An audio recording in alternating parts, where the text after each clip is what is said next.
أبي القاسم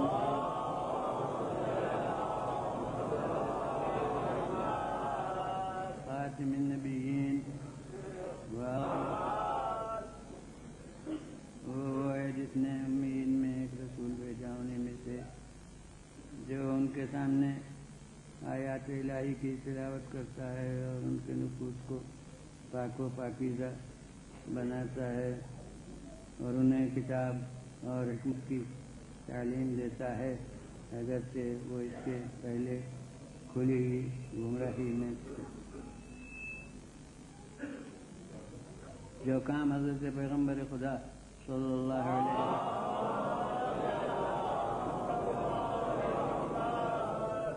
ذمہ خالق کی طرف سے ہوئے ہیں ان میں سے ایک تو مجلس میں عرض کیا گیا ایک دن تلاوت کو، دوسرے دن تزکیہ نفوس کو اور کل تعلیم کتاب و حکمت۔ اب آج یہ ترتیب جو ہے الفاظ کی اس کے متعلق عرض کرنا ہے۔ یوں تو عربی زبان میں جو عام حرف عطف زیادہ استعمال ہوتے ہیں ان میں واو ترتیب کے لیے نہیں ہے، یعنی یہ ضروری نہیں ہے کہ واو میں کہ جو پہلے چیز ہے وہ پہلے ہوئی ہو اور جو اس کے بعد ہے وہ اس کے بعد میں کہوں کہ کل میرے پاس آپ بھی تشریف لائے تھے اور آپ بھی آئے تھے، تین آدمیوں کا نام لوں تو یہ ضروری نہیں ہے، اور ترجمہ ہوتا ہے واو کا، اس میں یہ لازم نہیں ہے کہ جس کا نام پہلے لیا ہے وہ پہلے آیا ہو، جس کا نام دوسرے نمبر پر لیا ہے وہ دوسرے نمبر پر آیا ہو، جس کا نام تیسری وہ آخر میں آیا ہو، تو واو میں ترتیب نہیں ہے۔ فے اور ثم یہ دو حرف عربی میں جو رکھتے ہیں ان میں ترتیب ہے، ان میں بھی فرق ہے کہ فے آتی ہے ترتیب بلا فاصلہ کے لیے، یعنی یہ ہوا تو پھر بغیر فاصلے کے یہ دوسری بات ہو گئی۔ اس کا ترجمہ پرانے زمانے والی زبان میں پس کے لفظ کے ساتھ کرتے تھے، بولنا شخص آیا پس سنا تو پس کے معنی یہ تھے کہ اس کے بعد وہ آیا۔ اب ہماری اردو پس والے زمانے سے آگے بڑھ چکی ہے، اب پس کے بجائے ہم لوگ تو کی لفظ کا استعمال کرتے ہیں، وہ آئے تو وہ آ گئے۔ یہ جو پس جہاں پر استعمال ہوتا وہاں اب ہم لوگ تو کی لفظ کا استعمال کرنے لگے ہیں۔ ثم ہے ترتیب با فاصلہ کے لیے، یعنی پہلے چیز کے بعد دوسری چیز ذرا دیر کے بعد ہوئی ہے۔ یعنی زیدن ثم عمرن، پہلے زید آیا اور پھر یعنی تھوڑی دیر کے بعد تھوڑے فاصلے سے عمر آ گیا۔ یہ ثم تاخیر کے لیے ہے، اس کا ترجمہ ہم لوگ پھر کی لفظ کے ساتھ کرتے ہیں کہ یہ ہوا پھر یہ ہوا، اس سے فاصلہ کچھ تھوڑا سا بیچ میں نمایاں ہو جاتا، لیکن واو میں ترتیب نہیں ہے۔ لیکن ترتیب نہ ہونے کے معنی یہ ہے کہ اس میں جو چیزیں بیان ہوئیں یہ ضروری نہیں ہے کہ وہ اسی سلسلے سے ہوئی ہوں، لیکن یہ بھی ضروری نہیں ہے کہ وہ اس سلسلے سے نہ ہوئی ہوں. یعنی ہو سکتا ہے کہ کہنے والا جس سلسلے سے کہ اصل باتیں ہیں اسی سلسلے سے بیان کرے. تو یہ نہیں کہ واؤ کا استعمال پھر غلط ہو جائے. شرط اس میں ترتیب کی نہیں ہے، یہ کہ ترتیب نہ ہونے کی شرط ہے. تو جب اس سلسلے کے آیات کو میں دیکھتا ہوں جو میں نے کہا 4 محل کے اوپر یہ مضمون ہے، تو یہ جو ترتیب یہاں ہے 3 محل پر یہ بیان ہے. صرف ایک میں ذرا سا مقدم اور مؤخر ہے. وہ ایک پہلا موقع جو میں نے کہا تھا کہ حضرت ابراہیم اور اسماعیل خانہ کعبہ کی دیواروں کو جب اونچا کر رہے ہیں، اس وقت حضرت ابراہیم نے جو مناجات کی تھی اس میں سلسلہ الفاظ کا یوں ہے کہ ربنا وابعث فیہم رسولا منہم، پروردگارا، اور یہ عرض ہے کہ ان کے درمیان ایک رسول انہی میں سے بھیجنا. اب وہ رسول کیسا ہوگا؟ ہیں بھائی سب کام، مگر سلسلہ اس میں یوں ہے وَبَعَثْ فِيهِمْ رَسُولًا مِّنْهُمْ يَتْلُو عَلَيْهِمْ آيَاتِكَ، ان کے سامنے وہ تیری آیتوں کی تلاوت کرتا ہے. یہ پہلا کام. یہ تو وہاں بھی پہلا نمبر 1 تھا، یہاں بھی نمبر 1. اس کے بعد ہے وَيُعَلِّمُهُمُ الْكِتَابَ وَالْحِكْمَةَ، انہیں تیری آیتوں کی تلاوت کرتا ہے اور انہیں کتاب اور حکمت کی تعلیم دیتا ہے. وَيُزَكِّيهِمْ، اور ان کے نفوس کا تزکیہ کرتا ہے، ان کے نفوس کو پاکیزہ کرتا ہے. تو بس نمبر 2 3 میں وہاں نمبر 2 ہے تعلیم کتاب و حکمت، اور نمبر 3 ہے تزکیہ نفوس. اور باقی 3 محل جو ہیں میں نے کہا 4 جگہ ہے یہ مضمون. تو دوسری جگہ یعنی وہ دوسرے پارے کے شروع میں جو ہے وہاں یہی سلسلہ ہے جو میرے زیر عنوان آیت میں ہے. یعنی وہاں یوں ہی ہے کہ کما ارسلنا فیکم رسولا منکم یتلو علیکم آیاتنا ویزکیکم ویعلمکم الکتاب والحکمہ ویعلمکم ما لم تکونوا تعلمون. وہ ہے جس نے امیین میں وہ نہیں بلکہ جیسے کہ یعنی یہ تبدیلی قبلہ بھی ایک ہمارے احسان تھا، ایک نعمت تھی. جیسے ہم نے تم میں ایک رسول بھیج دیا کہ جو تلاوت آیات کتاب کرتا ہے، نمبر 1. اور اب نمبر 2 ہے یزکیہم، ان کے نفوس کا تزکیہ کرتا ہے. وہ اس پہلی آیت میں نمبر 3 تھا، یہاں وہ نمبر 2 ہے یزکیہم، ان کے نفوس کو پاکیزہ کرتا ہے. وَيُعَلِّمُهُمُ الْكِتَابَ وَالْحِكْمَةَ، اور انہیں کتاب اور حکمت کی تعلیم دیتا ہے. یہ دوسری جگہ. تیسری جگہ لَقَدْ مَنَّ اللَّهُ عَلَى الْمُؤْمِنِينَ إِذْ بَعَثَ فِيهِمْ رَسُولًا مِّنْهُمْ يَتْلُو عَلَيْهِمْ آيَاتِهِ وَيُزَكِّيهِمْ وَيُعَلِّمُهُمُ الْكِتَابَ وَالْحِكْمَةَ وَإِنْ كَانُوا مِنْ قَبْلُ لَفِي ضَلَالٍ مُّبِينٍ.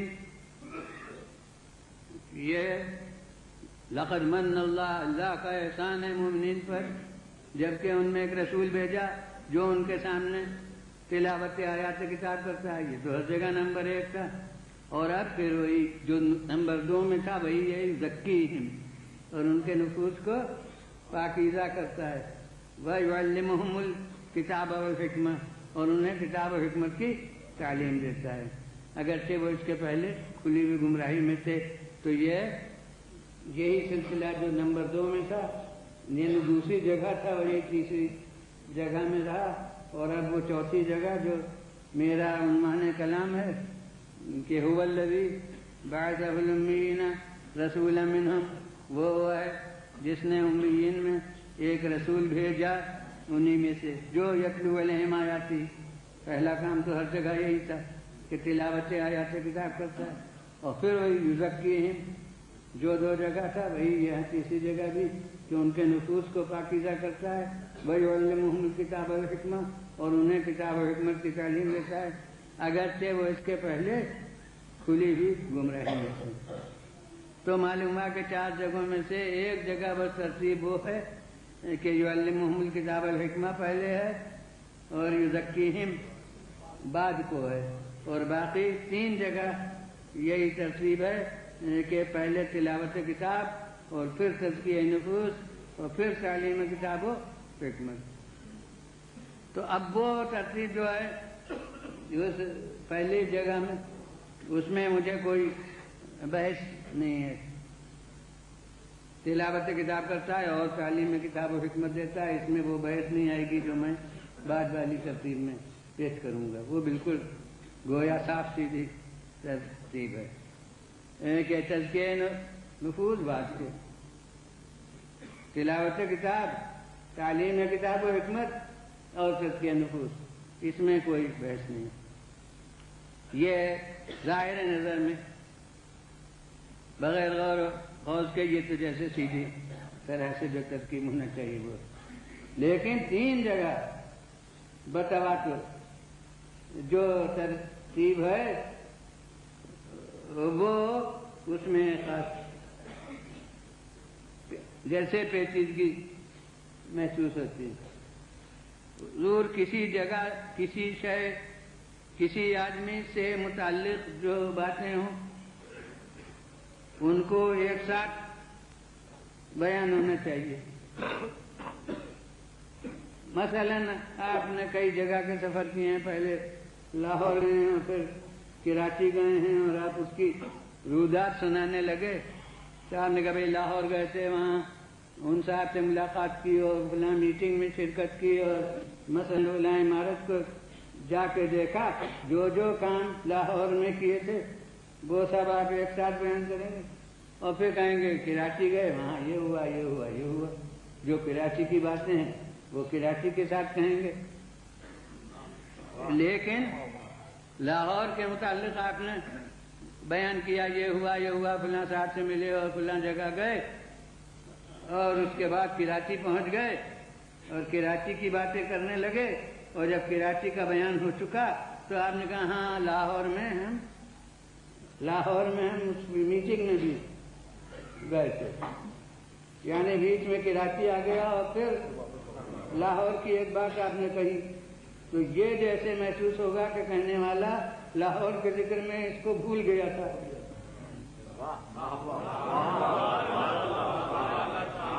لاہور کے ذکر میں یہ خیال نہیں آیا تھا اس میٹنگ کا، اور جب کراچی کا بیان ہو گیا تو یاد آیا کہ ہم نے لاہور میں یہ جو کام کیا تھا اس کا تو بیان ہی نہیں کیا، لہذا اب اس کے بعد اس کی تلافی کے لیے کراچی کے بعد پھر لاہور کا جز بیان کر دیا۔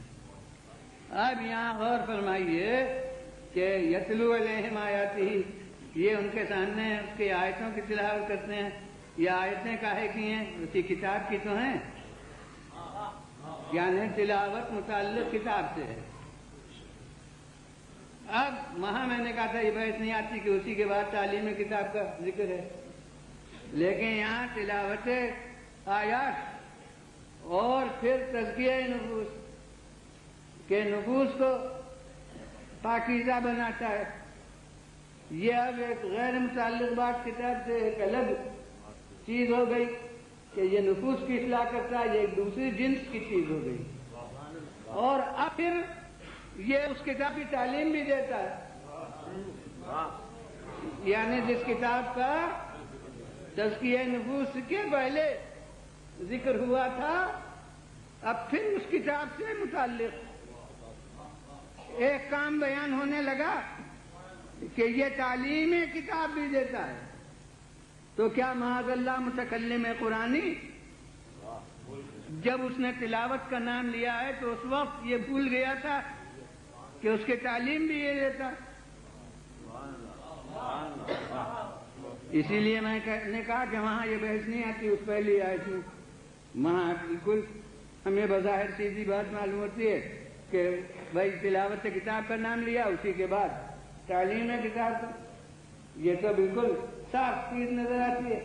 لیکن وہ تو ایک جگہ ہے، اور 3 جگہ جس ترتیب سے بیان ہوا ہے، اس ترتیب میں یہ بیچ میں کھانچا محسوس ہوتا ہے کہ ادھر کتاب، اس کے تلاوت کا ذکر، اور بعد میں کتاب اس کی تعلیم، اور بیچ میں تزکیہ نفوس. تو یہ ہم ایسا کریں تو بھول ہوگی. لیکن وہ جو بھول سے بری ہے، ارے ہم تو پیغمبر کو بھی سہو و نسیان سے بری جانتے ہیں، لیکن جو کوئی پیغمبر کی حد تک سہو و نسیان کو جائز بھی سمجھتا ہو، وہ بھی خالق کریم کے لیے تو سہو و نسیان کو صحیح نہیں سمجھتا. ارے رسول کے لیے سہو و نسیان کو جائز سمجھنے والے یہی تو کہتے ہیں کہ بشر تھے، اور جو بشر ہوگا وہ بھولے گا بھی، چوکے گا بھی. کہتے ہیں کہا یہ قرآن میں کہ میں تمہارا ہی ایسا بشر ہوں. تو جب تمہارا ہی ایسا بشر ہوں تو بشر تو بھولتا ہے، چوکتا ہے، غلطی بھی کرتا ہے. لہذا جب وہ اس نے خود کہہ دیا کہ تمہارا ہی ایسا بشر ہوں، تو اس کے معنی ہے کہ بھولتے بھی ہیں، چوکتے بھی ہیں، غلطیاں بھی کرتے ہیں، اس لیے کہ بشر ہیں. تو اب وہ اس وقت وہ بحث تو پوری بشریت کے مسئلے پر، وہ تو میرے نزدیک بالکل صحیح ہے، جزو دین ہے بشریت، بشر تسلیم کرنا. لیکن یہ کہ یہ تصور کے بشر کے لوازم میں سے ہے کہ بھولے ضرور، بشر کے لوازم میں سے ہے کہ چوکے ضرور، بشر کے لوازم میں سے ہے کہ غلطی ضرور کرے. یہ میرے نزدیک بشر ناشناسی کی دلیل ہے.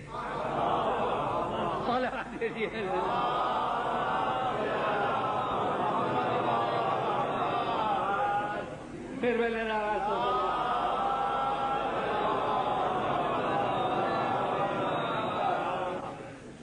بشر کو سمجھتے ہیں کہ بشر کے لازمی ہے کہ بھولے ضرور. انسان کو سمجھتے ہیں کہ انسان کے لازمی بات ہے. اس کے لیے ایک مقولہ تصنیف کر لیا، کوئی حدیث نہیں ہے کہ الانسان مرکب من الخطأ والنسیان. انسان تو مرکب ہے، ایک معجون ہے کہ اس میں خطا بھی ہے اور نسیان بھی ہے. میں بالکل ذمہ داری کے ساتھ کہتا ہوں کہ حدیث نہیں ہے، بنایا ہوا جملہ ہے. انسان مرکب ہے. یہ اپنی غلطیوں پر پردہ ڈالنے کے لیے ایسے جملے تصنیف ہوئے ہیں.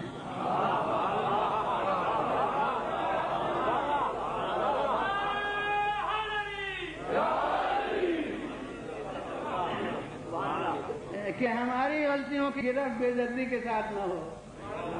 لہذا انسانیت کسی پر لے لو کہ ہم بیچارے انسان ہی تو ہیں، اور انسان تو خطا اور نسیان کا مجموعہ ہے، لہذا ہم بھولیں اور غلطی کریں تو کیا بات ہے. اور ایک جماعت کے لیے کچھ بڑے افراد کی غلطیوں پر پردہ ڈالنے کے لیے تصنیف ہوا کہ اگر خطا اجتہادی کچھ بڑی شخصیتیں کر دیں، یہاں تک کہ خطا اجتہادی کر کے میدان جنگ میں آ جائیں، تو بھی اسے کوئی اہم بات نہ سمجھنا، آ کر بیچارے انسان تو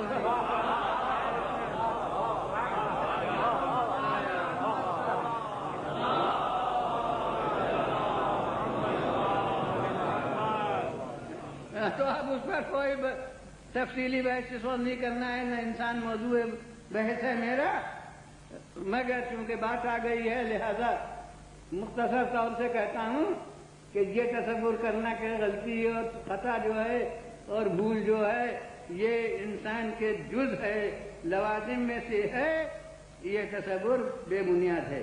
جو کسی شے کے لوازم میں سے چیز ہوتی ہے وہ جتنی وہ شے کامل ہو اتنا وہ لازمہ قویتر ہوگا.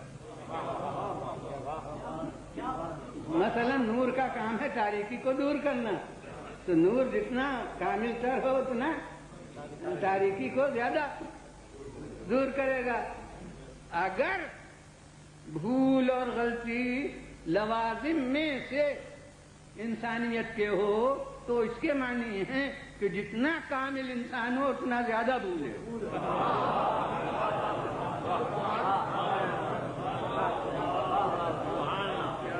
جتنا بڑا انسان ہو اتنا زیادہ غلطیاں کرے،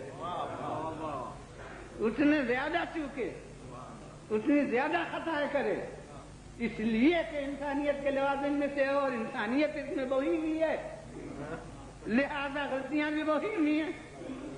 انسانیت زیادہ ہے لہذا چوکتا بھی زیادہ ہے، بھولتا بھی زیادہ. اور جب یہ بالکل کھلی ہوئی حقیقت ہے اور متفقہ فیصلہ انسانی ضمیر کا ہے کہ انسانیت کی بلندی ان چیزوں کی کمی میں ہوتی ہے، زیادتی میں نہیں ہوتی، تو میں کہتا ہوں کہ انسانیت کے لوازم میں سے نہیں ہے بلکہ انسانیت کی کمزوری کے لوازم میں سے ہے.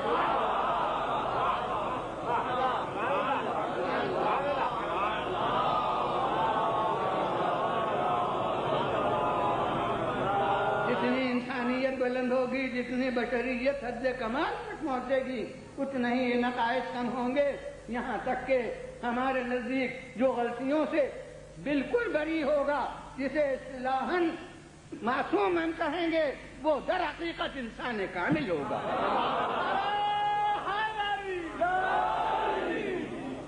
صلوات بھیجیے اللہ.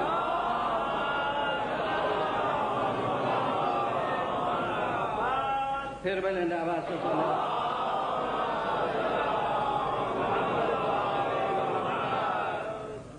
تو میں کبھی کسی دلیل کو جو غیر پیش کرتا ہے اس کو یاد دلا کے پھر کتراتا نہیں ہوں، میرا اصول نہیں ہے. جب میں نے کہا قرآن کی آیت ہے انما انا بشر مثلکم، وہ لوگ سب بیچارے اسی کو پیش کر رہے ہیں، تو قرآن کی آیت میں کسے شک ہو سکتا ہے؟ مگر بس ایک جملے میں میں کہوں گا کہ یہ کہا ہے کہ بشر تمہارا یہ ایسا ہوں، یہ نہیں کہوں گا کہ جاہل تمہارا یہ ایسا ہوں، بلکہ تمہارا ایسا ہی ہوں، غلطی کرنے والا تمہارا ایسا ہی ہوں. صلوات بھیجیے.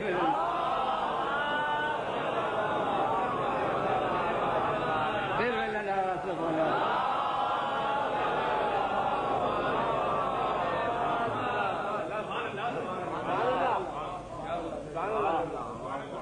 تو اب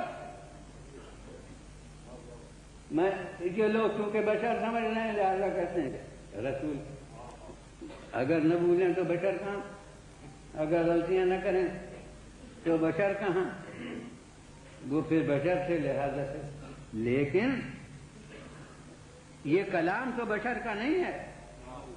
کافر اور مسلمان میں یہی فرق ہے کہ کافر اسے کلام بشر کہتے تھے اور مسلمان اسے کلام خدا کہتے ہیں.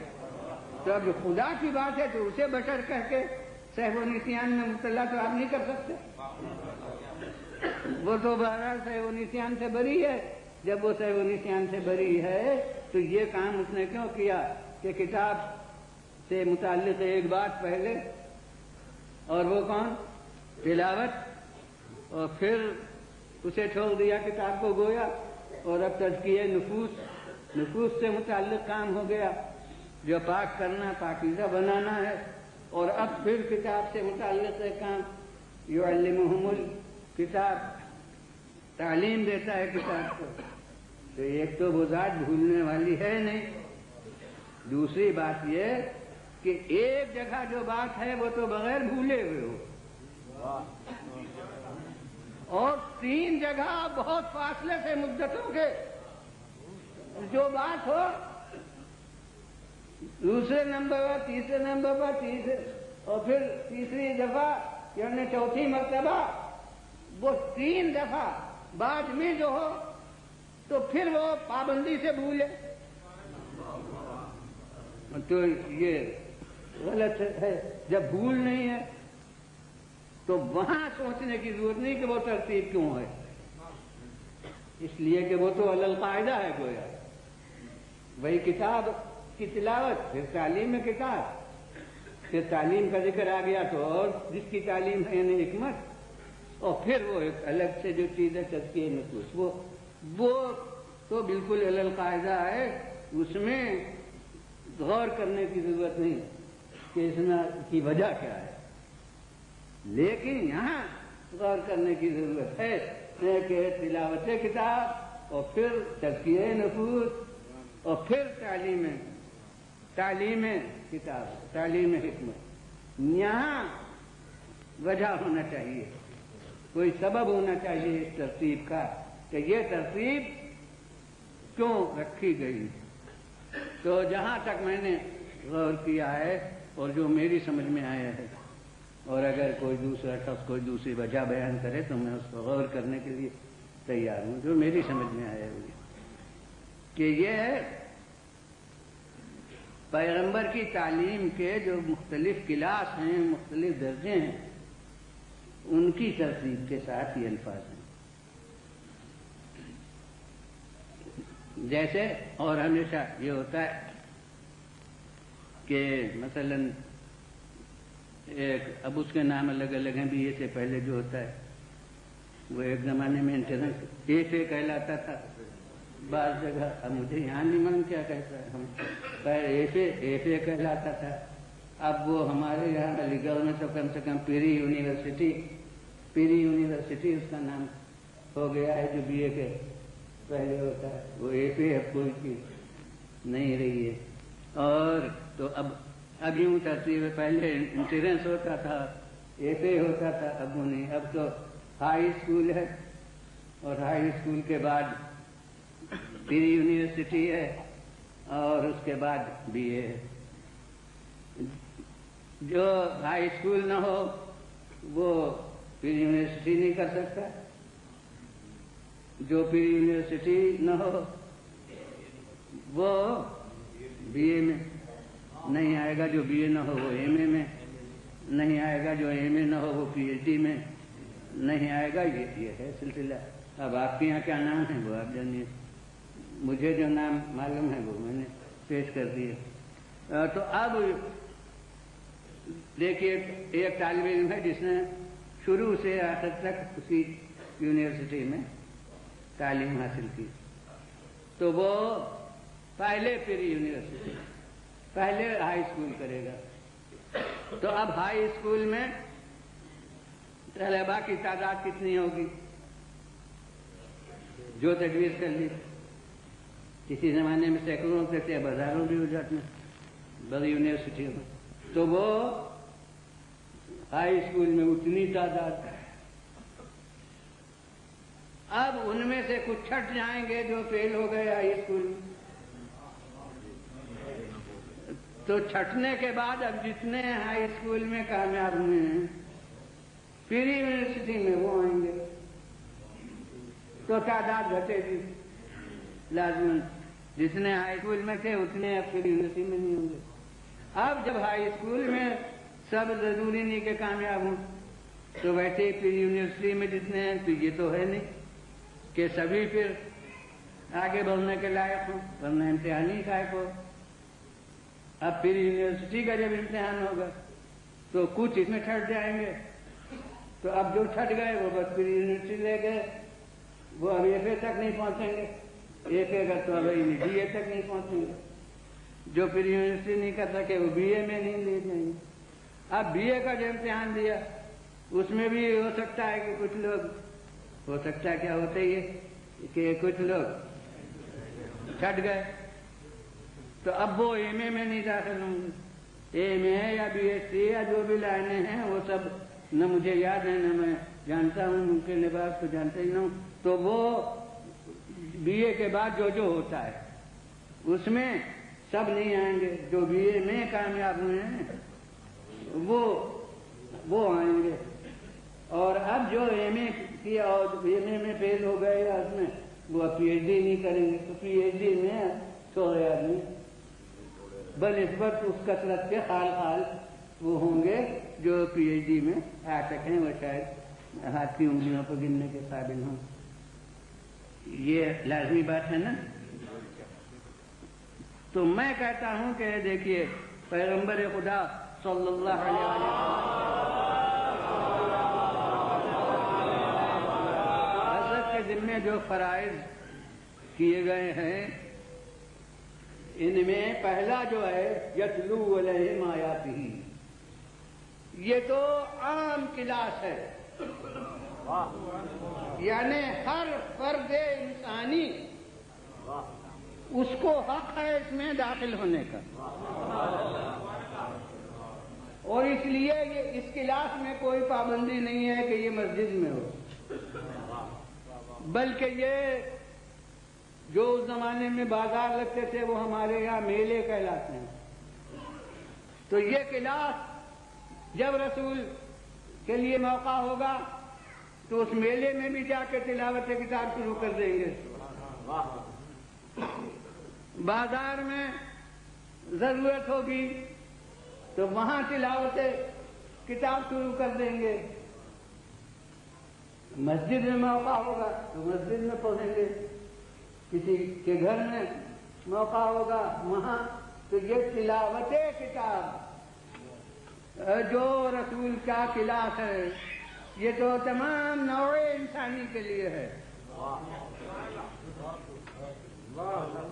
اس میں داخلے کی کوئی شرط نہیں ہے. وہ دنیا میں داخلے کی فیس ہوتی ہوگی، یہاں داخلے کی کوئی فیس نہیں ہے، بس توجہ ساجد شرط ہے. توجہ ساجد بھی تو بات کو کھلے گی صرف التفات نفس اور ذوق طلب اتنا کہ آ جائے. یہاں تک کہ ابھی نیت کی بھی قید نہیں کہ کس نیت سے آیا ہے. آ جائے رسول کے پاس کسی نیت سے. بعض لوگ صرف نکتہ چینی کے لیے آتے ہیں، بعض لوگ صرف اعتراضات کرنے کے لیے آتے ہیں، مگر رسول قرآن سنانے میں یہ نہیں پوچھیں گے کہ تم کس نیت سے آئے ہو. یہ ان کا فریضہ ہے کہ جو بھی ان کے گرد و پیش آ جائے یہ اسے سنائیں.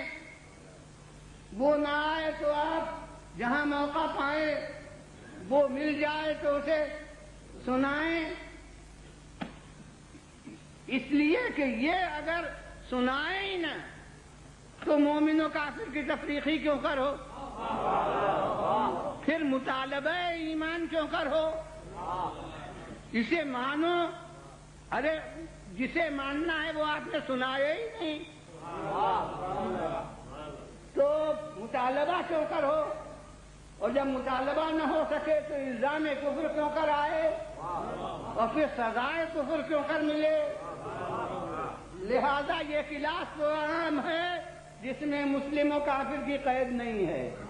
اس کلاس میں آنے کے بعد اگر نہ قبول کیا تو کافر ہوگا، یا آئے ہی نہ تو کافر رہے گا.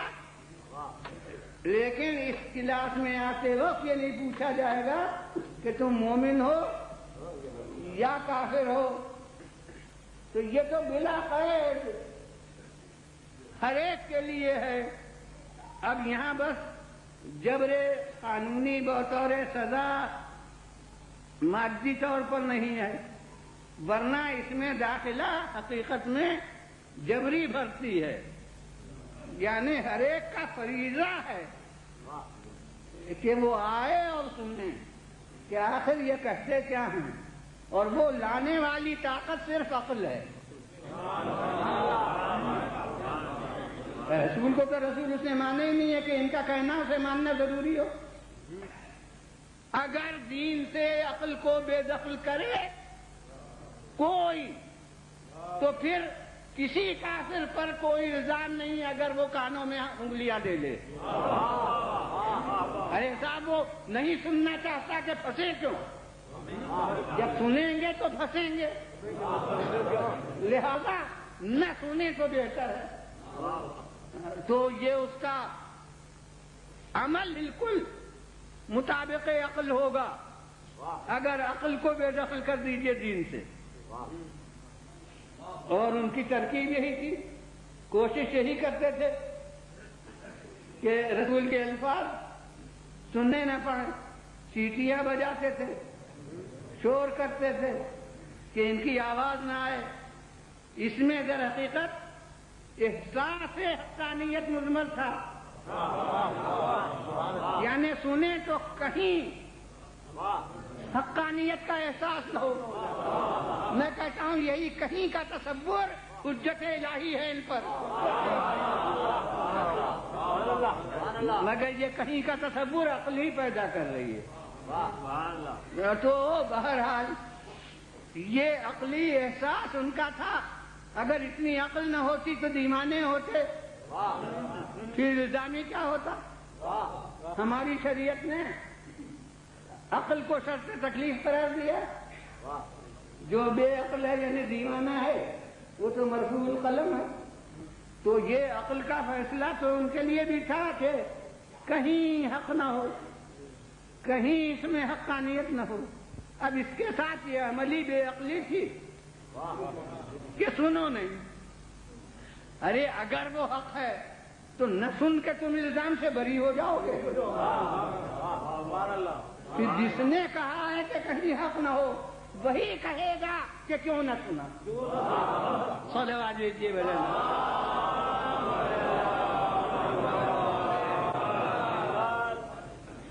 تو اب ان کا عمل یہی تھا. بعض لوگوں کے لیے یہ باعث توفیق بن گیا. تاریخ اسلام میں نے لکھا ہے تفصیل سے اس واقعے کو کہ جب بعثت پیغمبر خدا صلی اللہ علیہ وسلم ہوئی ہے تو مدینے کے اوس و خزرج جو دو قبیلے تھے ان میں لڑائی چھنی ہوئی تھی. تو ان میں سے دو آدمی جو بڑے ممتاز لیڈروں میں سے تھے وہ مکے آئے تاکہ یہاں کے جو ان کے شناسہ افراد ہیں ان کو اپنی امداد کے لیے دعوت دیں کہ تم ہمارا ساتھ دو ایک قبیلے اس دوسرے قبیلے کے مقابلے میں. چنانچہ وہ جو ایک بہت بڑا یہاں کا زعیم جو تھا لیڈر جس کے قبضے میں وہ قبیلے ہوتے تھے، قبضے میں جو رئیس قبیلہ ہوتا تھا تو وہ گویا پورے آدمی اس کے حکم پر چلنے والے ہوتے تھے. تو وہ ان سے جا کے ملے یہ کہ صاحب ہم پر یہ مصیبت آئی ہے اور آپ ہماری مدد کیجیے. اس میں قبل کے ان کے تعلقات تھے، ضوابط تھے. انہوں نے کہا صاحب ہم ضرور مدد کرتے ہیں مگر آج کل ہم خود ایک مصیبت میں گرفتار ہیں. ان کا وہ مصیبت کیا ہے؟ کہا مصیبت یہ ہے کہ ایک آدمی ہم میں پیدا ہوا ہے جو ادعا رکھتا ہے کہ میں نبی ہوں، میں خدا کی طرف کا پیغمبر ہوں، اور ہمارے دبے پیچھے ملازمین اور نوکر چاکر غلام ہمارے بہت کثرت سے ہمارے قبضے سے نکلے جا رہے ہیں، اس لیے کہ اس کی تعلیم میں مساوات ہے. یہ رئیس اور غریب کی تفریق نہیں ہے. تو ہمارے یہ کم پسے ہوئے لوگ جو ہیں کمزور طبقے والے یہ زیادہ اس کی طرف کھینچے چلے جا رہے ہیں. تو یہ ہمارے لیے ایک مسئلہ بن گیا ہے. ہم اس مصیبت میں گرفتار ہیں، اس لیے ہم مجبور ہیں سر دست آپ کی کوئی مدد نہیں کر سکتے. اب یہ نا امید ہوئے، مایوس ہوئے. تو انہوں نے کہا کہ اچھا تھا تو جب آپ مدد نہیں کر سکتے تو اب ہم ناکام واپس جائیں گے، مگر جب آئے ہیں تو ذرا یہاں جو عبادت گاہ ہے کعبہ اس کی زیارت کر لیں، یہی کام ہو جائے. جب یہاں آئے ہیں تو بالکل ہی نامراد تو واپس نہ. انہوں نے کہا ٹھیک ہے مگر یہ کہ مناسب نہیں ہے، ہمارے مشورہ نہیں ہے کہ ہم یہاں آئے ہیں اور پھر کعبے کی زیارت بھی نہ کریں واپس. کہا جی ہاں کچھ صحیح نہیں ہے آپ کا وہاں جانا. اب کیا آخر بات کیا ہے؟ کتنی حماقت ہے وہی کہ اتنی دور سے آئے اور پھر جو اصل کام ہے وہ بھی نہ ہوگا، اور یہ کام جس کا موقع ملا تھا یہ بھی نہ کرے۔ انہوں نے کہا بات یہ ہے کہ وہاں کعبے کے پاس وہ آدمی وہ جس کہتا ہے کہ میرے پاس پیغام اترا ہے، وہ پڑھا کرتا ہے، دیکھیے کلاس لگا ہوا ہے، کلاس لگا ہوا ہے، جو آئے اس نے وہ پڑھا کرتا ہے۔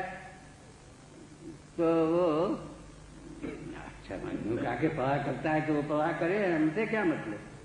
کہا نہیں، وہ جو پڑھا کرتا ہے وہ اکثر آدمی کے دل پر اثر کر جاتا ہے، اسے سن کے آدمی پھر پھنس جاتا ہے، گرفتار ہو جاتا ہے۔ یہ ہے احساس حقانیت۔ اسی وجہ سے ایسی کمزوریاں محسوس کرنے والے وہ اعلان کرتے ہیں کہ دوسروں کی مجلسوں میں نہ جاؤ۔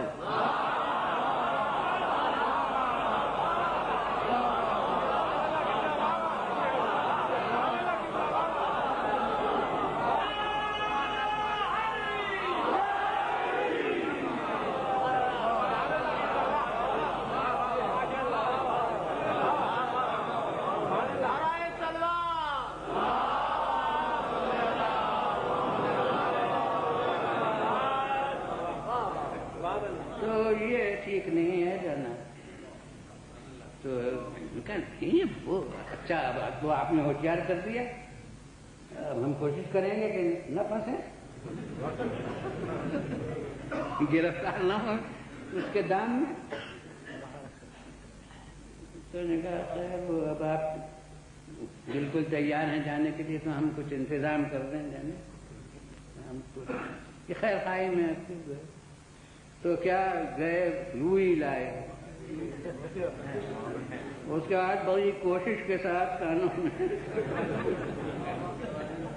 جتنی بھی قوت سے ممکن تھا بند کیا ان کے کانوں کو اور اندر روئی داخل کی، کہا بس اب یہ وہاں سے جو چلے تو انہوں نے ان کی خاطر سے اپنے میزبان کی وہ سب عمل ان سے کرا لیا، جو کچھ وہ کارروائی ان کے ساتھ کرنا چاہتے تھے، چاہے تکلیف بھی کچھ ہوئی ہو برداشت کر لی۔ راستے میں اب ظاہر ہے کہ کانوں میں روئی تھوڑی ایسی ہے کہ پاس والے آدمی سے بھی کچھ بات کریں تو وہ بالکل نہ سن سکے، تو اب آپس میں کہا کہ یہ کون سی حماقت ہے، دیکھیے یہ عقل کہہ رہی ہے۔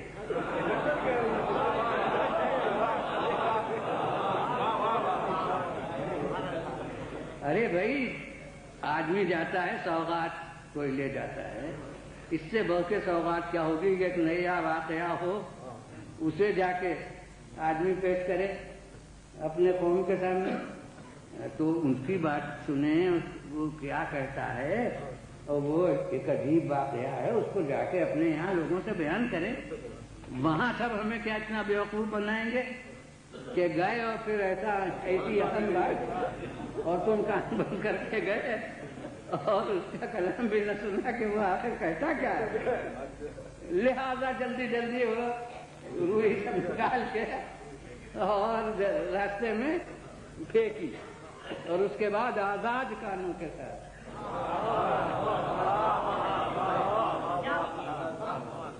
گئے، اور اب گئے تو کلام وہ سنا جس نے دل و دماغ دونوں میں گھر کر لیا، اور اس کے بعد کہا کہ اپنی تعلیم بتائیے اور ہم اسے قبول کریں۔ چنانچہ مدینے کے یہ پہلے دو مسلمان ہیں جو اس طرح سے انہوں نے اسلام قبول کیا، اور اس کے بعد اب وہ گئے تو مبلغ اسلام بن گئے، اور پھر متفقہ تاریخ کا واقعہ ہے کہ دوبارہ وہ آئے تو اب وہاں سے 7 آدمی آئے، اور اب وہ 7 آدمی جب گئے تو پھر دوبارہ جو آئے تو 70 آدمی آئے، اور جب ہجرت ہوئی ہے تو مدینے کا کوئی گھر ایسا نہ تھا جس میں 1-2 دائرہ اسلام میں داخل نہ ہو گئے ہوں۔ تو تو میں کہتا ہوں کہ بس عقل کی رہنمائی کو قبول کر لیا تو اسی نے منزل حق تک پہنچا. صلوات بھیجیے بولے نا.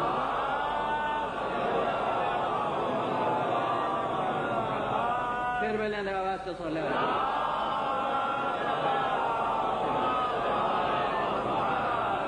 تو اب ابھی بہرحال عمر کے تقاضے بہت ظاہر ہونے لگے ہیں، لیکن ابھی تک سلسلہ کلام کو بحمدللہ بھولتا نہیں ہوں.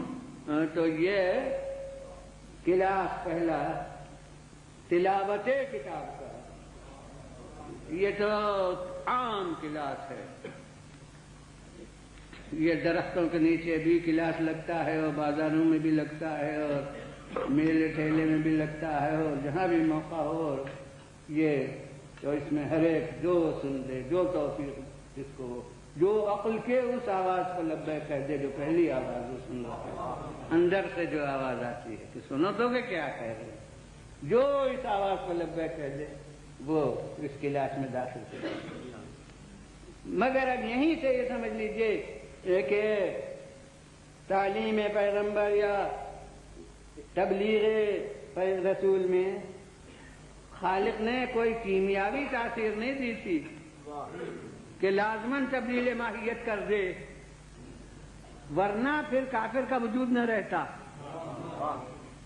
بس جو آتا فوراً اثر ہوتا دل پر، دماغ پر، فوراً دائرہ اسلام میں داخل ہو جاتا. تو پھر ہجرت کیوں ہوتی؟ پھر بعد کے جہاد کیوں ہوتے؟ پھر غزوات کیوں ہوتے؟ تو یہ سب واقعات دلیل ہے اس کی کہ تبلیغ رسول وہ کوئی اکسیر و کیمیا نہیں ہے کہ جس سے لازماً مسلم کافر مسلم ہو جائے، لازماً غیر جو ہے وہ اپنا ہو جائے، لازماً بیگانہ یا گانا ہو جائے، بلکہ سننے کے بعد اب پھر جسے توفیق ہو وہ اس کا اثر قبول کرے اور جسے توفیق نہ ہو وہ اس کا اثر قبول نہ کرے. جو صحیح نیت سے آئے وہ اثر قبول کرے اور جو غلط نیتوں سے آئے، قرآن کہتا ہے کہ ان کے قرآن، یہی قرآن ان کے مرض میں اور اضافہ کر دیتا. یہ تھوڑی کرتا ہے ان میں پہلے سے جو مرض تھا اس مرض کی وجہ سے اور زیادہ اسے سن کر مرض میں شدت ہو گئی.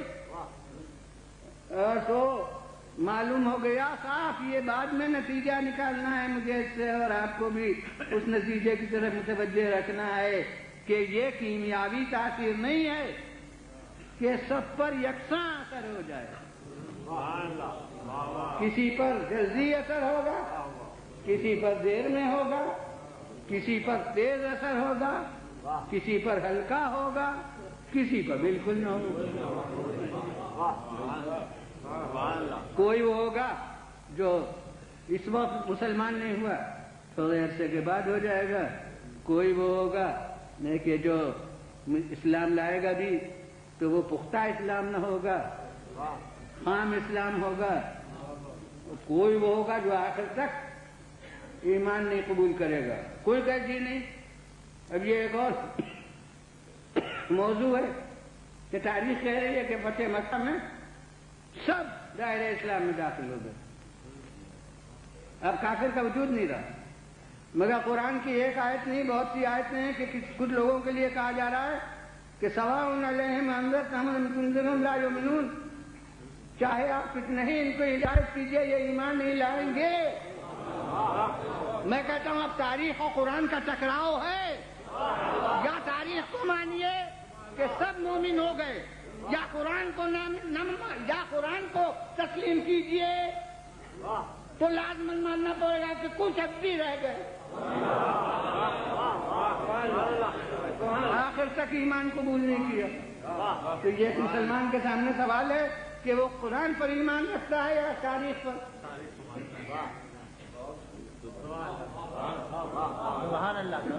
اور وہ ایک آیت نہیں، بہت سی آیت ہیں کہ لا یؤمنون، ہرگز نہیں مان رہے. ہرگز نہیں مان رہے. تو آخر وہ کون تھے جو نہیں مان لائے والے؟ وہ ایک دم سے گم ہو گئے. ماننا پڑے گا کہ گم نہیں ہوئے، چھپ گئے ہیں.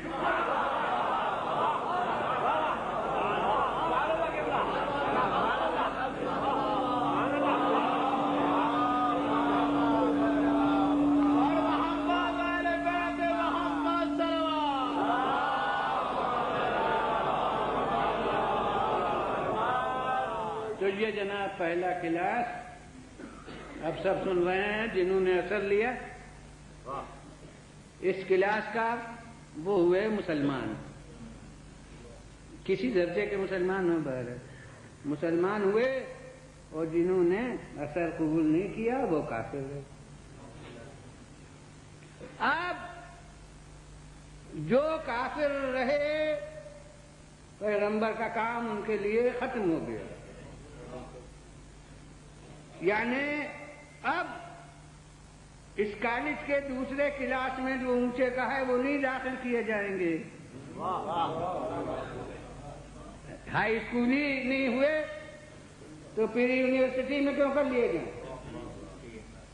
لہذا اب ان سے رسول نہیں کہیں گے کہ تم دیکھو امانت داری سے کام لو، دیکھو تم سچ بولو، دیکھو تم یہ سب کام اور برے خیانت وغیرہ نہ کرو.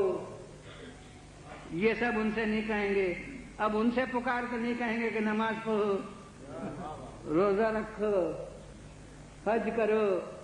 ارے صاحب وہ اسلامی نہیں لائے ہیں تو ان سے یہ کیا کہا جائے کہ حج کرو، یہ کیا کہا جائے کہ روزہ رکھو. اب پکارا جائے گا یا ایھا الذین آمنو، اے وہ جو ایمان لائے ہو، یعنی جو ہائی اسکول میں پاس ہو چکے ہو. اب تم سنو کہ کتب علیکم الصیام، تم سنو کہ تمہارے اوپر یہ للہ للناس حج البیت، اور ایک ایک تعلیم کو کیا تم سنو کہ اطیعوا اللہ واطیعوا الرسول، اللہ کی اطاعت کرو اور رسول کی اطاعت کرو. یعنی اب ہر جگہ اہل ایمان کو پکارا جا رہا ہے کیونکہ اس کلاس میں اب یہی لوگ ہیں. اب جب پہلے کلاس والی تعلیم وہ کیمیاوی اثر نہیں رکھتی تھی کہ ایک دم سے تبدیل ماہیت ہو جائے، تو یہ تو سمجھیے کہ یہ دوسرے کلاس والوں پر سب پر یکساں اثر ہوگا. رسول کا کام تو ہے کہ سب کو تزکیہ نفوس کی کوشش کریں، سب کو درس دیں اچھے اخلاق کا. لیکن اب وہ سب یکساں خوش اخلاق ہو جائیں گے، سب یکساں پاکیزہ نفوس والے ہو جائیں گے. جب پہلے دفعہ یہ اثر نہ ہوا تو دوسرے کلاس میں یہ اثر کیوں ہوگا؟ لازماً جو مجمع چھٹ کے یہاں آئے گا وہ اب پھر چھٹے گا. یعنی کچھ ایسے ہوں گے جن میں تزکیہ نفوس کی کوشش رسول کی کامیاب ہوگی، کچھ وہ ہوں گے کہ جیسے داخل ہوئے تھے کلاس میں ویسے ہی نکل گئے مدت پوری کر کے. کچھ وہ ہوں گے جن پر ادھورا اثر ہو کہ بعض اخلاق بدل گئے، بعض اخلاق میں تبدیلی نہیں ہوئی. غرض مختلف افراد ہوں گے، مختلف طبقے ہوں گے کہ کچھ پر پورا اثر ہوگا، کچھ پر ناقص اثر ہوگا، کچھ پر بالکل اثر نہ ہوگا. یہ فطری بات ہے، بہا کے اس کو نہیں کہنا ہے. میرا اصول نہیں ہے کہ ایسے محل پر جہاں خاردار ہو زیادہ دامن اپنا الجھاؤں. تو جب پہلے دفعہ یہ نہ ہوا کہ سب پر یکساں اثر ہو تو اب بھی یکساں اثر نہیں ہوگا.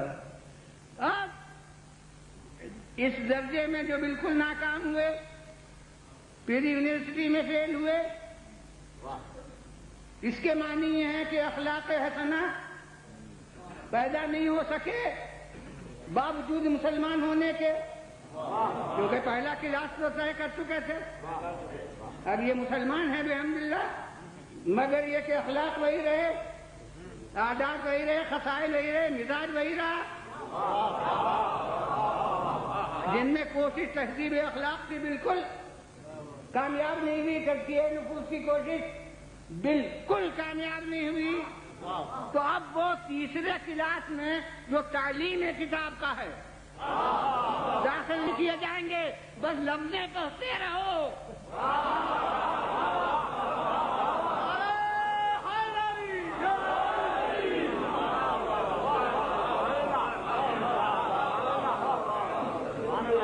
اب یہ تعلیم کتاب کے کلاس میں وہ داخل نہیں ہو سکیں گے. اب یہ کلاس خاص ہوگا ان کے لیے جو خوش یعنی اخلاق حمیدہ رکھتے ہیں. خوش اخلاق میں تو وہی ذہن اردو والے اخلاق کی طرف چلا جاتا ہے. نہیں، جو اخلاق حمیدہ صفات پسندیدہ کے حامل ہو چکے ہوں، جن کا نفس پاک و پاکیزہ ہو چکا ہو، اب علم الکتاب رسول انہی افراد کو عطا کریں گے. تعلیم کتاب کے کلاس میں اب وہی داخل ہوں گے. اب یہ ایم اے کے کلاس میں، اب اے کے کلاس میں نہیں آئیں گے، اس لیے کہ وہ قبل والا پری یونیورسٹی کا جو تھا اس میں یہ کامیاب نہیں ہوئے ہیں، لہذا بی اے میں ان کو داخلہ نہیں مل سکتا ہے. اب بی اے والا کورس انہیں نہیں پڑھایا جائے گا تو یہ بس اتنے ہی رہیں گے جتنے کہ وہ بس دوسرے کلاس میں جتنا پڑھا تھا، جتنا اثر لیا ہو، وہ اتنا ہی رہے گا. اب اس تیسرے کلاس میں وہ داخل نہیں ہوں گے. اب جنہیں تعلیم کتاب دی جا رہی ہے ان میں بھی سب پر یکساں اثر نہیں ہوگا. کچھ کسی درجے تک عالم کتاب ہوں گے، کچھ کسی درجے تک عالم کتاب ہوں گے، کچھ علم الکتاب کی منزل میں صفر رہ جائیں گے، زیرو رہ جائیں گے. ان پر اثر اس کا تعلیم کتاب کا نہیں ہوگا. اب یہ فقط کردار سے نہیں ہوتا ہے، ذہانت سے بھی ہوتا ہے. بعد میں صلاحیت نہیں ہوتی تو زیادہ سے زیادہ یہ کہ سزا نہ ملے صلاحیت نہ ہونے سے، لیکن جو بعد والا کلاس ہے اس میں داخل ہو جائیں، یہ تھوڑی ہو جائے گا. تو جناب اب جو علم الکتاب کی منزل میں کامل ہوں، پھر ان کے لیے ایک چوتھا کلاس ہوگا جو حکمت کی تعلیم ہے.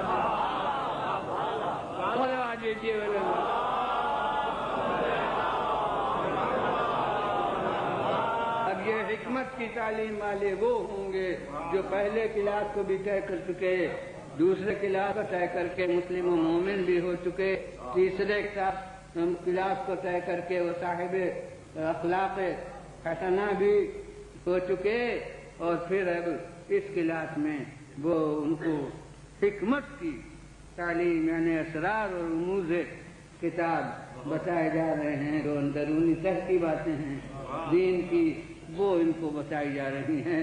اب ظاہر ہے کہ مجمع چھٹتا چھٹتا کتنی اقلیت میں ہو جائے گا. اب وہ کتنے کئے نفر افراد ہوں گے جو اس حکمت کے کلاس میں داخل ہو کر اس حکمت کے جوہر سے آراستہ ہو چکے ہیں، جسے قرآن مجید نے کہا ہے کہ من یؤت الحکمت فقد اوتی خیرا کثیرا. جسے حکمت عطا ہو جائے اس کو بہت بڑا خزانہ مل گیا، بہت بڑا خیر کثیر اس کو عطا ہو گیا. تو یہ حکمت کی منزل ہے جو ان سب سے اونچی ہے. اب اس میں محدود چند ہوں گے. تو معلوم ہوا کہ گرد و پیش رسول کے یہ دیکھنے سے کہ کئی آدمی ہیں جو خطبہ سن رہے ہیں، کئی آدمی ہیں جو صحبت رسول میں نظر آ رہے ہیں، یہ مردم تمہاری مرتب نہیں ہو سکتی اثر لینے والوں کی. ہاں جو سند دینے والا ہے وہ ان کو دیکھ کر پرکھ کے، اس زمانے میں تو یہ اس طرح سے نہیں ہوتا تھا کہ وہ کاپیاں دی گئیں اور وہ کاپیاں لکھی گئیں اور اس کے بعد نمبروں کی جانچ کی گئی اور وہ نمبروں میں کسی کو فیصدی 50 ملے اور کسی کو فیصدی 70 ملے. جی نہیں، وہاں پیغمبر خدا صلی اللہ علیہ وسلم نگاہ ہے، نظر ہے اور وہی کاپیوں کے عمل کے جانچ کر رہی ہے، وہی رسول کی نگاہ نقاد ہے جو صلاحیتوں کو تول رہی ہے، جو انسان کے جوہروں کا وزن کر رہی ہے۔ اب کچھ تو قابل ذکر نہیں ہیں، جہاں سے نمبر اعلان کرتے ہیں کہ امتیازی نمبر ان کے ہے، وہاں تک ہمیں ملا کہ مقداد 8 درجوں پر ایمان کے فائز ہیں، اور ابو ذر 9 درجوں پر ایمان کے فائز ہیں، اور سلمان وہ ہیں جو 10 درجوں پر ایمان کے فائز ہیں۔ اور پیغمبر نے فرمایا تھا کہ ایمان کے 10 درجے ہیں، اور 10 درجوں پر تو سلمان فائز ہو گئے، یعنی 100% نتیجے امتحان رہا۔ اب کوئی بھی حق ممتحن سے 1 نمبر بھی کم نہ ہوا، تو جناب والا اب 10 درجوں پر ایمان کے فائز ہیں۔ اب اگر سلمان کا کوئی مقتدا بنایا جائے تو اس کے لیے کیا رہ گیا سوائے اس کے کہ وہ عین ایمان ہو جائے۔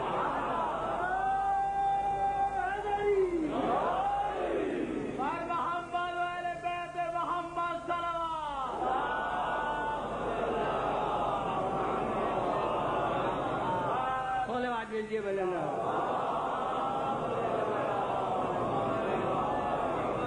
پھر بلند آواز سے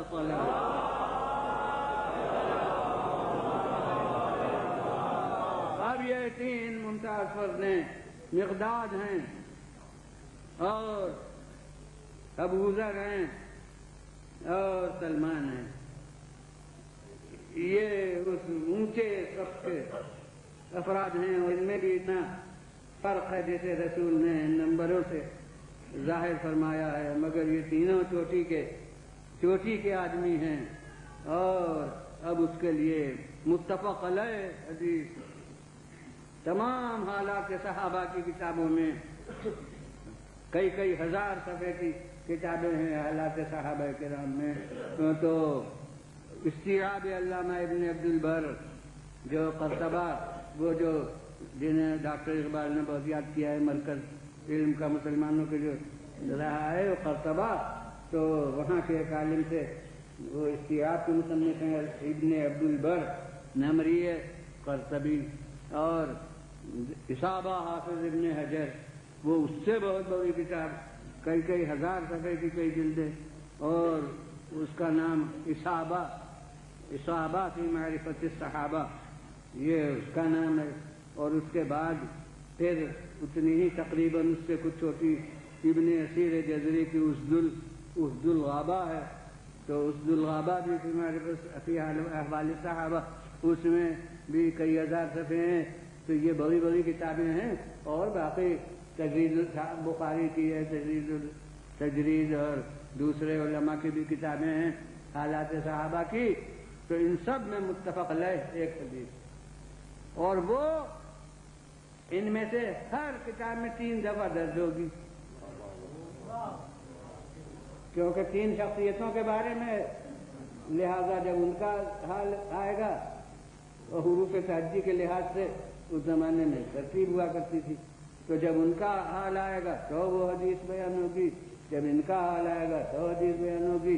وہ متفق علیہ حدیث کیا ہے کہ ان الجنت لتشتاق الی ثلاثہ، جنت 3 آدمیوں کی مشتاق ہے۔ ہر مسلمان تو خود مشتاق ہے جنت سے، مگر رسول فرماتے ہیں کہ یہ 3 فردیں وہ ہیں جن کی جنت مشتاق ہے، اور وہ کون؟ وہی جن کے نمبر بتائے گئے تھے، سلمان و ابو ذر والمقداد۔ یہ 3 شخصیتیں ہیں کہ جن کی جنت مشتاق ہے، سلمان اور ابو ذر اور مقداد، متفق علیہ حدیث ہے۔ اب ہر مکتب فکر کے مسلمان کے لیے لمحہ فکریہ ہے جو میں عرض کر رہا ہوں، متفق علیہ حدیث تمام حالات صحابہ کی کتابوں میں ہے۔ میں کہتا ہوں کہ پیغمبر خدا صلی اللہ علیہ وسلم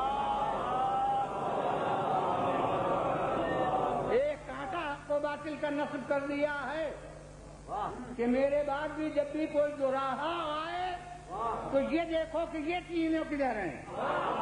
بس ادھر یہ ہے اسے حق سمجھنا.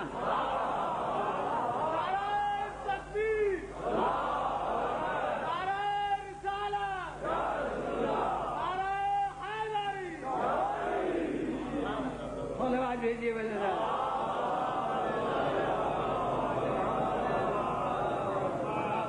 اب یاد رکھیے کہ ایمان کا عمل کردار پر وہ پڑتا ہے. چنانچہ اب درجہ یہ ہے ایمان کے فرق کا کہ وہ 8 درجے پر یہ ہمارے درجوں سے تو وہ تینوں درجے اتنے اونچے ہیں کہ ہم فرق محسوس ہی نہیں کر سکتے.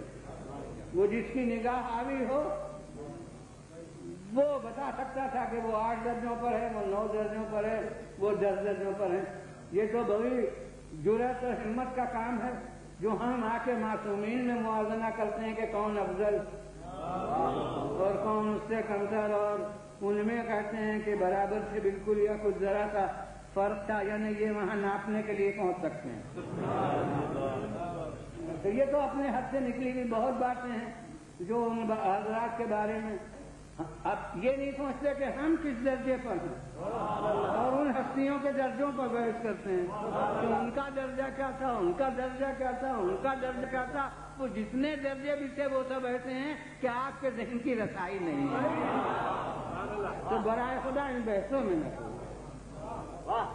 تو یہ جناب سلمان ابوذر اور مقداد جن کے درجے بتائے.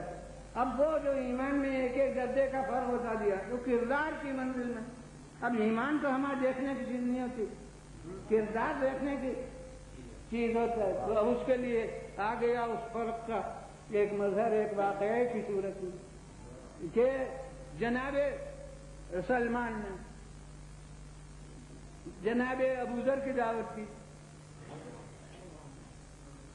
آپس کی گفتگو میں ظاہر ہے کہ اتنے پہنچے ہوئے پیغمبر کے صحابی زبان بے تکلفی کی گفتگو میں بھی ہوتی تھی. انہوں نے کہا میں روزے سے ہوں آج. انہوں نے کہا تو افطار میرے یہاں کیجیے گا. وہ دعوت کا وعدہ ہو گیا. اب جناب افطار کے وقت پہلے وہ جناب ابوذر آ گئے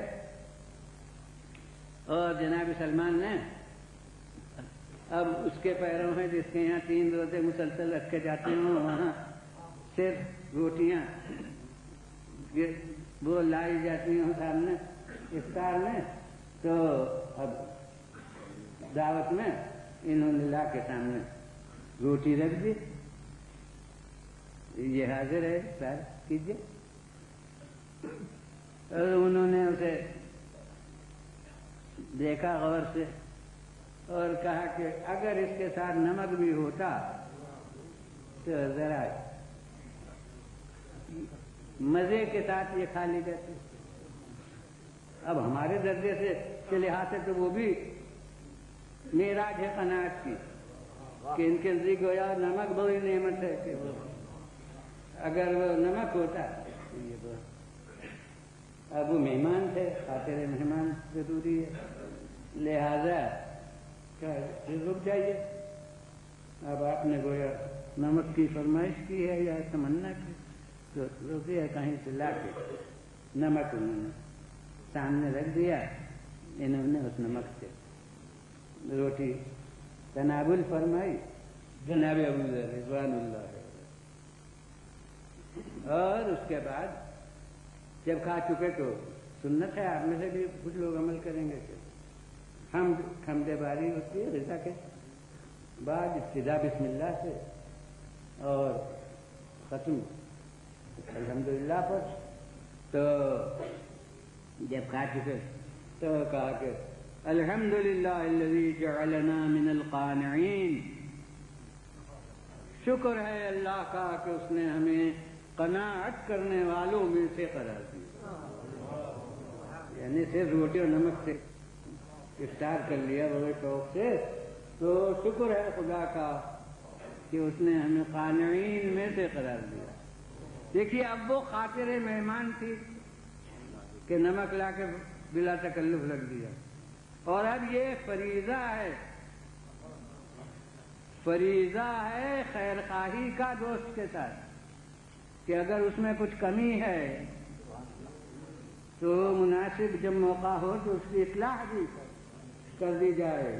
اسی وجہ سے ہر فرد یہاں مبلغ کوئی یہاں پیشہ نہیں ہے. ہر فرد کا فریضہ ہے جتنا واقف ہے وہ دوسرے کو واقف بھی کرے. تو جناب جب انہوں نے یہ کہا کہ حمد ہے اللہ کی کہ اس نے ہمیں قناعت کرنے والوں میں سے قرار دیا، تو جناب سلمان نے ان کے منہ پر ہاتھ رکھ دیا کہ بس ہو گیا افطار، الحمدللہ بس کہہ کے ختم کر دیجیے، یہ آگے جملہ نہ کہیے من القانعین، بس الحمدللہ کافی ہے. یہ الحمدللہ الذی جعلنا من القانعین، یہ کوئی اپنی بھی تعریف اس میں ہے کہ حمد اللہ کہ اس نے ہمیں قانعین میں سے، قناعت کرنے والوں میں سے قرار دیا. اب جناب جیسے ان کی تیوریاں ببل آ گئے، کہنے لگے کیوں ہماری قناعت میں کوئی کمی ہے؟ میں کیوں نہ کہوں، کیا ہمارے قناعت کے جوہر میں کوئی کمی ہے؟ انہوں نے فرمایا جناب ایسی یہ قناعت ہوتی تو میرا لوٹا گرمی کیوں ہوتا؟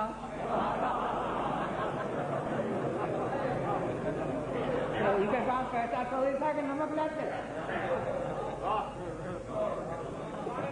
وہ خاطر مہمان سے کہ لوٹا جا کے گرمی کیا تب جا کے اتنا نمک ملا. تو اگر ایسے ہی کھانے ہوتے تو میرا لوٹا کیوں گرمی ہوتا ہے؟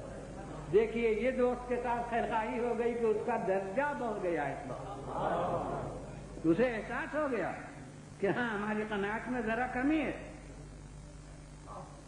اور اب جناب سلمان ان کے حسن کردار کو دیکھیے، اسے امیر المومنین علی بن ابی طالب علیہ السلام کا نظر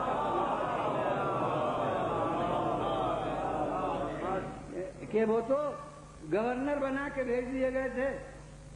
مدائن میں یہ سب سیاست کے بندے ہوتے ہیں کہ یوں جناب بڑے خانے ہیں زاہد ہیں، دیکھیے ہم ایسے عہدہ دیے دیتے ہیں کہ اب پتہ چل جائے گا، وہ سب قناعت ختم ہو جائے گا. یہ سب دام ہوتے ہیں کہ جناب یہ گورنر بنا کے بھیج دیے گئے.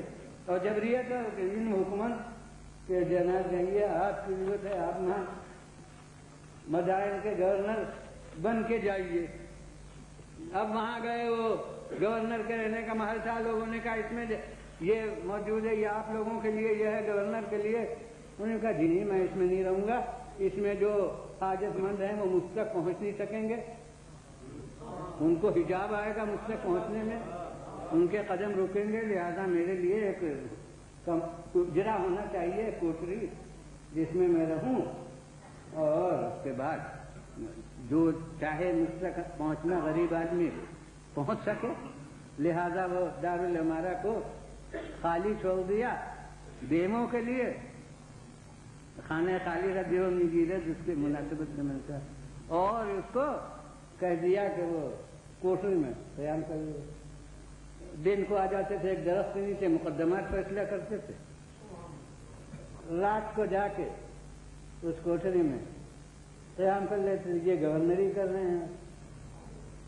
تو اس کے بعد آیا اور پرانی وہ سامان کو کر لے جاؤ تو کر نکالے. انہوں نے کیا کیا، چٹائی ایک تھی وہ ہاتھ میں لے لی، زنبیل جو تھی جس میں سودا وودا لاتے تھے وہ ایک ہاتھ میں لے لی، اور اس کے بعد ایک اونچی بلندی پہ جا کے کھڑے ہو گئے. کہا ہا کذا ینجو المخفون، جن کا بوجھا ہلکا ہو یوں نجات پاتے ہیں.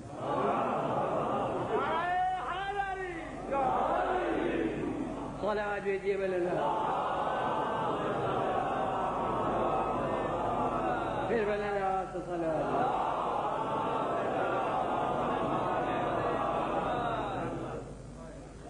اب وفات ہوئی، اور یہ عموماً اعجاز سے کام نہیں لیا جاتا تھا، اسباب ظاہری پر عمل ہوتا تھا، مگر ان کی جلالت قدر ہے کہ حضرت امیر المومنین علی بن ابی طالب علیہ السلام باعجاز مدینے سے مدائن تشریف لے گئے. دوسرا ملک ہے عراق، مدائن وہاں عراق کی، اور وہاں جا کر نماز جنازہ ان کی پڑھائی. اور اس کے بعد نماز جنازہ پڑھا کے جب تشریف لائے تو یہ سند حسن کردار کی عطا فرمائی کہ رحم اللہ سلمان، اللہ سلمان پر رحمت نازل کرے کہ مال دنیا سے کچھ نہیں چھوڑا۔ جناب ہر زمانے میں نکتہ چینی کرنے والے رہے ہیں۔ ایک صاحب کو فکر ہو گئی، انہوں نے یہ کہہ دیا تو گئے اسی کمرے کے اندر ڈھونڈا تو آدھی بنی ہوئی ایک زنبیل ملی اور آدھی روٹی ملی۔ کسی اور کا کلام ہوتا تو پیش کرنے والا شرماتا کہ یہ کوئی مال دنیا ہے، مگر کہنے والے کی سچائی کا معیار اس کے نزدیک یہی تھا تو اس میں مبالغے کا ذرا سا بھی گزر نہ ہو۔ تو اب سے امیر المومنین علیہ السلام کے سامنے آ کے کہنے لگے کہ جناب آپ نے تو یہ کہا تھا کہ مال دنیا سے کچھ نہیں چھوڑا، اور یہ تو ہے آدھی زنبیل ہے اور یہ آدھی ہوتی ہے۔ آپ نے فرمایا کہ میں تو پھر بھی وہی کہتا ہوں کہ مال دنیا سے کچھ نہیں چھوڑا۔ اب ذرا اس نے آنکھوں میں آنکھیں ڈال کر کہا کہ میں سامنے آپ سے دکھلا رہا ہوں جو انہوں نے چھوڑا ہے، اور آپ فرماتے ہیں اب بھی کہ مال دنیا سے کچھ نہیں چھوڑا۔ تو اب خلق عظیم کے وارث سے مگر مال کا اس کا کہ ذرا پیشانی پہ شکن آئی، پیریوں پر بل آئے اور کیا فرمایا کہ اے شخص تو سمجھتا ہے کہ وہ گورنر ہو کے آئے تھے تو تمہارے مال بیت المال میں سے کھاتے تھے؟ یہ زنبیل حاصل کی تھی اجرت پر اس روٹی کے عوض میں، تو آدھی زنبیل بنی ہے تو آدھی روٹی کھائی ہے، آدھی زنبیل نہیں بنی گئی، عمر نے وفا نہیں کی تو آدھی روٹی نہیں کھائی، تو نہ زنبیل جو آدھی ہے وہ ان کی ملکیت، نہ روٹی جو آدھی بچی ہے وہ ان کی ملکیت، جس کی زنبیل ہے اسی کی روٹی ہے۔ یہ ہے منزل کردار۔ اور اب اسی سے حیرت ہوتی ہے ذرا سوچ کر کہ خلطہ کی منزل میں بچے بھی روزے دار ہیں، اور یتیم کو پہلے دن دیا گیا، پہلے دن مسکین کو دیا گیا، مسکینم و یتیمم و اسیرا، تو جب مسکین کو دیا گیا تو ابھی 2/3 غلہ موجود ہے۔ کیا بچوں کی خاطر سے سیدہ عالم اپنے کو محنت سے بچاتی؟ ارے پھر ایک حصہ جوگا وہ درست کر کے آٹا بنائیں اور پھر روٹیاں تیار کرنے، بچے بھوکے کیوں رہیں؟ لیکن وہ سلمان کے واقعے میں اس کا فلسفہ کھلتا ہے۔ ایک یہ وہ جو 3 دن کے حاصل کیے گئے تھے اس صوف کے بنانے کی اجرت میں، صوف کے بنانے کی اجرت میں، تو جتنا صوف بنایا تھا اتنی ہی روٹیوں کے پکانے کا حق تھا۔ جو کام نہیں ہوا ہے اس کی اجرت کے استعمال کا حق نہیں ہے۔ جب دوسرے دن روزے رکھے جائیں گے تو دوسرے حصے میں روٹیاں تیار کی جائیں گی، جب تیسرے دن روزے رکھے جائیں گے تو تیسرے حصے والی روٹیاں تیار کی جائیں گی، کیونکہ وہ صوف جو کام تھا وہ اس دن پورا ہو جائے گا، لہذا اجرت کے استعمال کا حق ہو جائے گا۔ مگر یہ وہی ہو سکتے ہیں جو اس کردار کی منزل پر فائز ہو جہاں تک اولا کی گنجائش بھی نہ ہو۔ صلوات دیجیے ولینا، پھر ولینا صلوات۔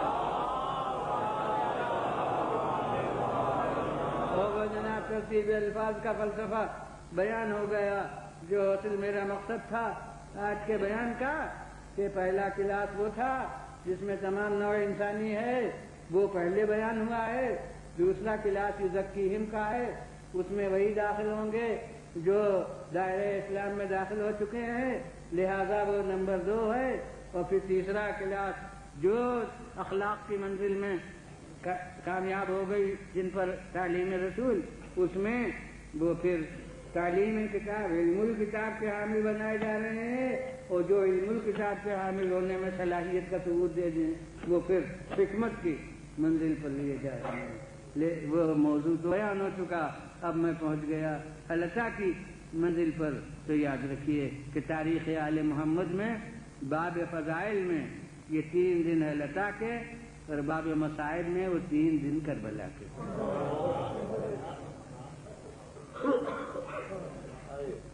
وہ کون 3 دن؟ 7ویں سے لے کے 10ویں تک. میں کہتا ہوں کہ یہ 3 دن روزے ہیں، مگر درمیان میں پانی ملا ہے.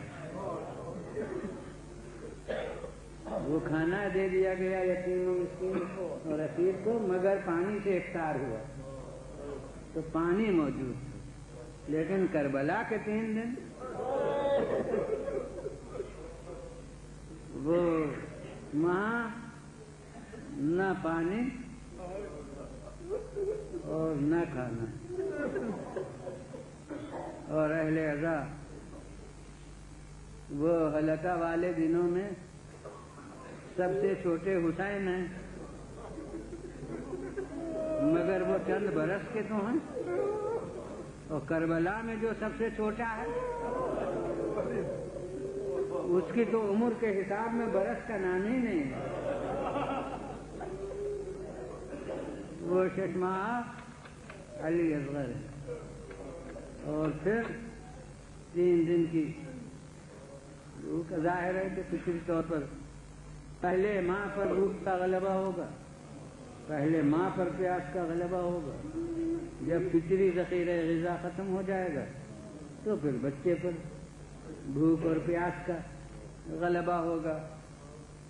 اب کربلا کی منزل میں وہ جماعت سامنے جسے پانی راستے میں پلا چکے، مگر بخدا یہ کردار حسین کے معراج ہے. میں کردار ہی کو بیان کر رہا ہوں، وہ تو ان کے ماننے والوں کا کردار کر رہا ہوں کہ جب پانی بند ہوا تو طرح طرح سے سوال آب ہوا. مگر بے شک سوال آب مختلف طرح کیا ہے، اور اسے ہمارے علماء میں سے جناب شیخ جعفر شوستری نے اس پہلو پر توجہ فرمائی کہ ان کا جس طرح اصحاب و اطفال حسینی اور امام خود 3 دن کے پیاسے تھے، یقیناً 3 دن کے بھوکے بھی تھے. مگر کربلا میں پیاس کا نام بہت آیا، بھوک کا نام ایک دفعہ بھی نہیں آیا. بعد میں زینب کبریٰ نے کہا ہے کہ میرا بھائی پیاسا دنیا سے گیا، میرا بھائی بھوکا دنیا سے گیا، مگر کربلا میں بھوک کا نام کسی کی زبان پر نہیں آیا. تو انہوں نے اس کو پھیلا کے نہیں اس وقت عرض کرنا ہے، اب باب مصائب میں زیادہ وقت عرض کرنا نہیں ہے، آپ کے لیے 3 جملے کافی ہیں. انہوں نے فرمایا ہے کہ بات یہ ہے کہ باوجود انتہائی سختی وقت کے ہمارے امام ان کے ساتھ سے کوئی آدمی بلندی اخلاق کی منزل سے پیچھے نہیں اترا، کیونکہ پانی کا مانگنا عیب نہیں ہے. راستہ چلتے میں پیاس ہوتی ہے تو اجنبی سے آدمی پانی مانگ لیتا ہے، لیکن غذا کرنا اور اس کے بچے اس میں سے پانی نہیں پی سکتے تو بلا شبہ سوال ہوتی ہے. سب ہمیں معلوم ہے، جتنا ہم تک اچھا معلوم ہے، میں نواسا ہوں اور پیاسا ہوں. یہ کہا کہ علی و فاطمہ کا بیٹا ہوں اور پیاسا ہوں.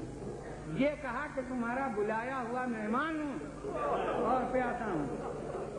ارے جب سوال آپ نے اپنی زبان سے نے کام نہ کیا تو بے زبان کی زبان سے بھی کام لیا.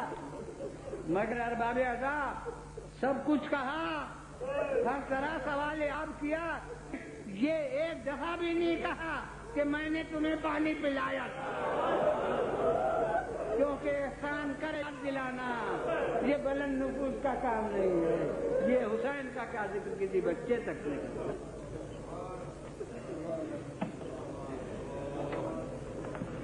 اللہ حاضرین کے مقاصد بھی خداوندہ ہم سب کو صراط مستقیم پر قائم خداوندہ ہمیں رسول و آل رسول کے اسوہ حسنہ پر چلنے والا خداوندہ ہمارے لیے آخرت کی منزل کو دنیا سے جو بیمار ہونے شفا و صحت انہیں رحمت و مغفرت سے مالا